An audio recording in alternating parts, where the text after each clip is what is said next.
News 5 at 5 starts now. Now at 5, remembering Jacob Derbin, the Euclid police officer who made the ultimate sacrifice for the community he served. He always wanted to be a police officer. The 23-year-old was killed in an ambush on Saturday night. I go to bed every night hoping that I won't get this information.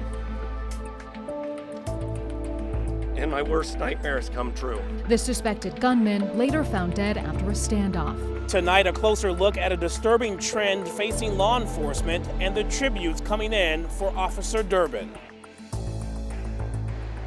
And good evening. Thank you so much for being here with us at 5 o'clock. I'm Katie Usen. And I'm Damon Maloney, live this evening in Euclid as the community is mourning 23-year-old Jacob Derbin, who was in his first year with the Euclid Police Department, died Saturday night while responding to a disturbance.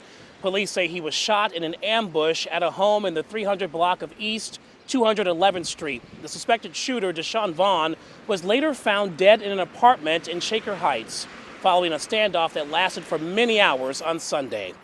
Well, late this afternoon, a somber procession in Euclid here, members of the police department escorting Officer Derbin and his family from the Cuyahoga Medical Examiner's office to the funeral home. At times during the procession, we saw people standing on overpasses above the route so they could pay their respects to this fallen officer, Officer Derbin, a hero. Officer Derbin graduated from Cuyahoga Heights High School back in 2018. He was an offensive lineman on the school's football team and also did track and field. Earlier today, I met with two of his coaches who remember Jacob as an energetic and caring leader. Jake was always one who was easy to coach because he always came in with a good attitude. People loved to be around him, and he just gave the whole team and the coaching staff a lot of energy on a daily basis. Jacob Derbin's spirit drove the football team. Coach Al Martin remembers a hard worker and celebrating big milestones. He was part of a group that helped us get to the state finals 2 years in a row back in his junior and senior year, and he was a really key piece of those teams. That infectious smile everyone's talked about on display in these photographs, Jacob, number 65. Did it surprise you that he chose a career in law enforcement? No, I mean, he's got family members who are in that line of work, and he was always someone who was about service and giving back. He always wanted to be a police officer. And he followed his passion and his dream, and we were proud of him for it. John Schaefer coached Jacob in football and track and field. He told me Jacob was the number 2 thrower on the team, competing in shot put and discus. But Schaefer knew Jacob beyond the classroom in sports. I knew him as Wookiee.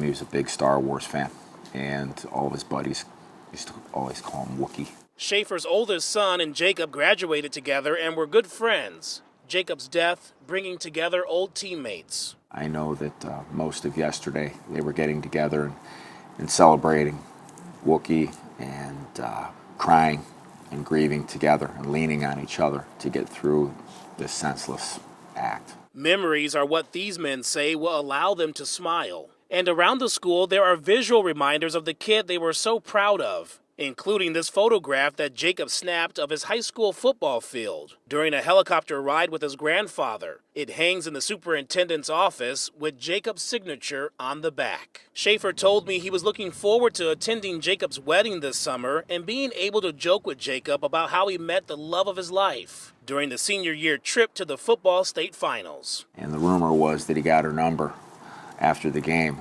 and I remember always chuckling, going, boy, that's going to be a good one to talk about at the wedding. Tragically, it's not going to happen. Fond memories there at his school. Now, this afternoon, we learned of the funeral arrangements for Officer Derbin. Visitation is this Friday from 3 o'clock until 8 p.m. at Aber Pepe and Sons Funeral Home, that's in Middleburg Heights. And the funeral will be held the very next day, the service beginning at 11 a.m. at St. Columkill Church on Broadview Road in Parma. Officer Derbin will be buried at St. Mary's Cemetery in Cuyahoga Heights, not too far from where he went to high school. The Fraternal Order of Police tracks ambush-style attacks like the one that happened in Euclid Saturday night.